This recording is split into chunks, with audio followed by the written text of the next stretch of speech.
রাত যত গভীর হয় ততই জমে থাকা ক্ষোভ যেন বিস্ফোরিত হওয়ার জন্য প্রস্তুত থাকে। আর সেই চাপা উত্তেজনার আগুনই এবার রূপ নিল প্রকাশ্য জনরোষে। দীর্ঘদিন ধরে ঘুরতে থাকা অভিযোগ, ক্ষমতার অপব্যবহার, রাজনৈতিক ছায়ায় বেড়ে ওঠা অসন্তোষ, সব মিলিয়ে পরিস্থিতি এমন জায়গায় পৌঁছয় যেখানে আইনের প্রক্রিয়ার পাশাপাশি রাস্তাও হয়ে ওঠে প্রতিবাদের মঞ্চ। গ্রেপ্তার হওয়া এক স্থানীয় তৃণমূল নেতা ও তার ঘনিষ্ঠদের ঘিরে জনতার প্রতিক্রিয়া যেন সেই পুরনো ক্ষোভেরই বহিঃপ্রকাশ, যা এতদিন সঞ্চিত ছিল নীরবে। রাজ্যে পালা বদলের পর থেকে রাজনৈতিক নেতাদের বিরুদ্ধে জনরোষের ছবি বারবার সামনে এসেছে। কখনো স্লোগান, কখনো প্রতিবাদ, আবার কখনো প্রকাশ্য প্রতীকী আক্রমণের মাধ্যমে, যার প্রতিফলন এই ঘটনাতেও স্পষ্ট। সেই ভিডিওটা দেখাচ্ছি, দেখুন।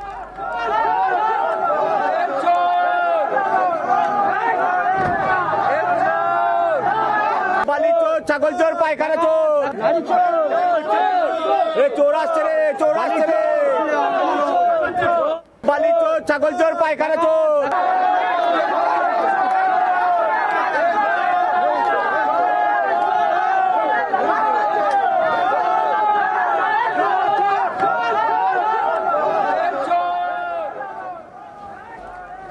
এই ঘটনার কেন্দ্রে রয়েছেন তৃণমূল কংগ্রেসের পূর্ব বর্ধমান আউশগ্রাম ২ নম্বর ব্লক সভাপতি আব্দুল লালন ওরফে দাতা লালন এবং তার ছেলে যুবনেতা শেখ সঞ্জু।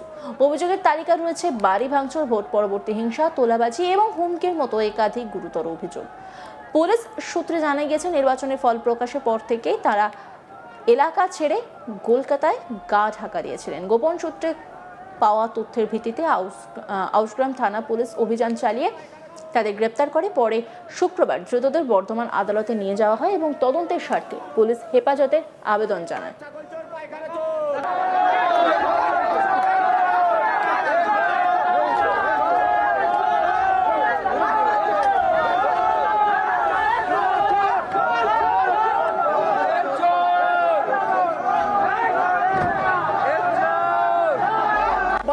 ছাগল চোর, পায়খানা চোর, চোর আসছে রে, চোর আসছে রে, বালি চোর, ছাগল চোর, পায়খানা চোর।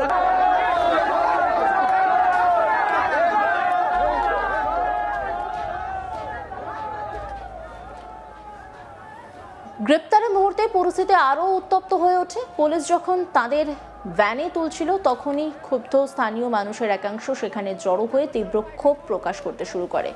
ছাগল চোর, গরু চোর, এই ধরনের স্লোগান এলাকা মুহূর্তে মুখরিত হয়ে ওঠে। অভিযোগ, জনতার একাংশ প্রতীকী প্রতিবাদের অংশ হিসেবে ধৃতদের লক্ষ্য করে ডিমও ছোড়ে। এই ঘটনাকে ঘিরে মুহূর্তের মধ্যে এলাকায় তৈরি হয় বিশৃঙ্খলা, যদিও পুলিশ দ্রুত পদক্ষেপ করে পরিস্থিতি নিয়ন্ত্রণে আনে। ঘটনার পর রাজনৈতিক মহলে শুরু হয়েছে নতুন করে আলোচনা, বিতর্ক। বিজেপির দাবি, তৃণমূল নেতাদের বিরুদ্ধে ওঠা অভিযোগগুলো প্রশাসনিক বার্তারই প্রতিফলন। অন্যদিকে তৃণমূলের তরফে এখনো পর্যন্ত আনুষ্ঠানিক প্রতিক্রিয়া না এলেও ঘটনাটি ঘিরে চাপা অস্বস্তি স্পষ্ট। আইন শৃঙ্খলা পরিস্থিতি এবং রাজনৈতিক প্রভাবের প্রশ্নও আবার সামনে এসেছে।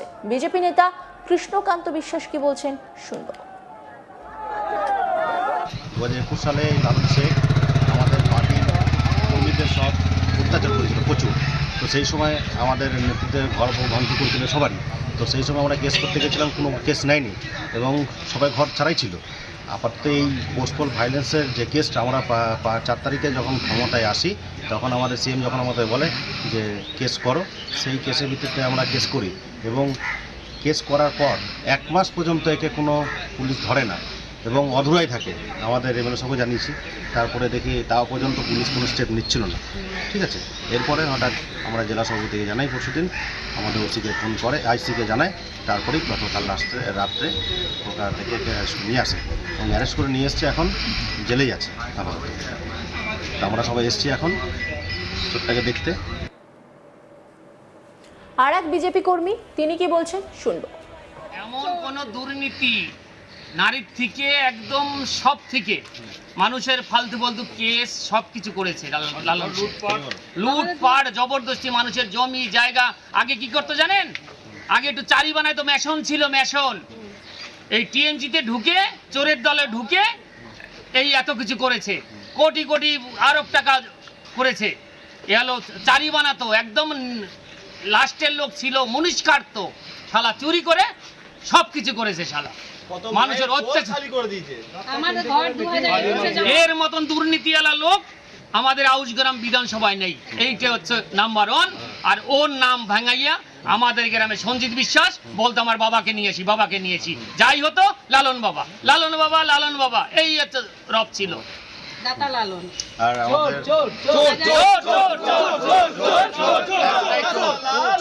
আমাদের প্রচার করতে যায় নাই। দাতা লালন চুরি করে প্রচারে যদি আমরা নিজের যেতাম, নাম নিজে রেখে মেয়ে ছেলে দিয়া আমাদের উপরে অসভ্য কথা বলতো, আমাদের উপরে বলতো ছিলে কহানির কেস দিত, দুর্নীতির কেস দিত এই লালন শেখ।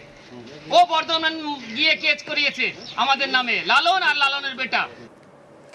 এদিকে এলাকায় এখনও রয়েছে টানটান উত্তেজনা। সাধারণ মানুষের একাংশের মতে দীর্ঘদিনের ক্ষোভেই এমন বিস্ফোরক পরিস্থিতি জন্ম দিয়েছে। যদিও আইন নিজের হাতে তুলে নেওয়া নিয়েও উঠেছে প্রশ্ন। পুলিশ জানিয়েছে পুরো ঘটনার তদন্ত চলছে এবং প্রত্যক্ষদর্শীদের বয়ান সংগ্রহ করা হচ্ছে। জানা গিয়েছে জামিনে মুক্তি পেয়েছেন আব্দুল জালাল ও তার ছেলে। সব মিলিয়ে এই ঘটনা শুধু একটি গ্রেপ্তারের খবর নয়, বরং রাজনৈতিক অভিযোগ, জন অসন্তোষ এবং রাস্তায় নেমে আসা প্রতিক্রিয়ার এক জটিল চিত্র, যা রাজ্যের সাম্প্রতিক রাজনৈতিক বাস্তবতাকে আবারও সামনে এনে দিল। এই নিয়ে একটি রিপোর্ট তুলে ধরেছেন আমার কলিগ সুজাতা মেহরা। দেখব। আউশগ্রাম 2 নম্বর ব্লকের তৃণমূল কংগ্রেসের সভাপতি আব্দুল লালন ওরফে দাতা লালন এবং তার ছেলে শেখ সঞ্জু অবশেষে গ্রেফতার। আউশগ্রাম থানা থেকে বর্ধমান আদালতে নিয়ে আসার সময় যখন গাড়িতে তোলার জন্য পুলিশ তাদের বের করে, সেই সময় যথারীতি তাদের লক্ষ্য করে মানুষজন পায়খানা চোর, ছাগল চোর, গরু চোর স্লোগান দেয়। এই দাপুটে তৃণমূল নেতা আব্দুল লালনকে লক্ষ্য করে ডিমও ছুড়ল জনতা। যদিও পুলিশ কিন্তু আগের থেকেই বাঁশের ঢাল নিয়ে রেডি ছিল ডিম তোপের সাথে মোকাবিলা করার জন্য। এমনকি গ্রেপ্তার তৃণমূলের দাপুটে নেতা লালনের মাথাতেও কিন্তু এদিন দেখা গেল জনতার রোষ থেকে বাঁচাতে হেলমেট। পূর্ব বর্ধমান জেলার আউশগ্রামের বেতাজ বাদশা তৃণমূল নেতা দাতা লালন এবং তার ছেলে যুব নেতা শেখ সঞ্জুর বিরুদ্ধে বাড়ি ভাঙচুর, ভোট পরবর্তী হিংসা, তোলাবাজি, হুমকি সহ কিন্তু একাধিক অভিযোগ রয়েছে। পুলিশ সূত্রে জানা গেছে একজন বিজেপি কর্মীর লিখিত অভিযোগ আউশগ্রাম থানায় জমা হয়। সেই অভিযোগে জানানো হয় 2021 সালে বিধানসভা নির্বাচনের পর তার বাড়িতে লাঠি, বাঁশ, লোহার রড নিয়ে হামলা চালায় আব্দুল লালন, তার ছেলে তৃণমূলের যুবনেতা সঞ্জু সহ প্রায় 15 জন তৃণমূলের কর্মী এবং নেতৃত্ব। বাড়ির মহিলারা সে সময় যখন বাধা দিতে যায় তাদেরকে গালাগাল, কুকথা বলার পাশাপাশি তাদের সঙ্গে অভব্য আচরণ করা হয় এবং তাদের প্রাণে মেরে ফেলার হুমকি দেওয়া হয়। আতঙ্কে পরিবার নিয়ে বাড়ি ছাড়েন ওই বিজেপি কর্মী। এরপর তার একটি দোকান ছিল, সেই দোকানেও হামলা চালানো হয়, সেখানে লুটপাট করা হয়।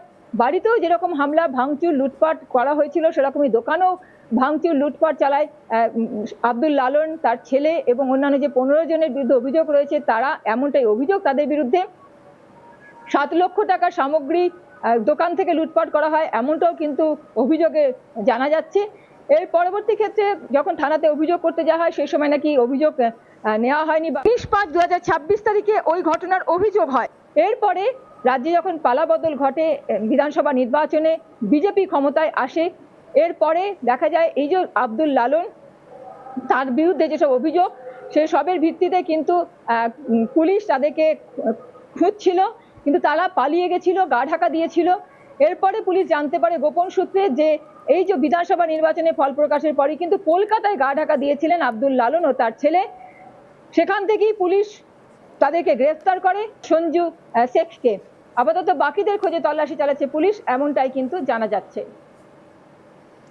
অন্যান্য খবরে আপডেটের জন্য অবশ্যই নজর রাখুন আজ তাক বাংলার ইউটিউব স্ট্রিমিংয়ে। লাইক, কমেন্ট, শেয়ার এবং সাবস্ক্রাইব করতে ভুলবেন না।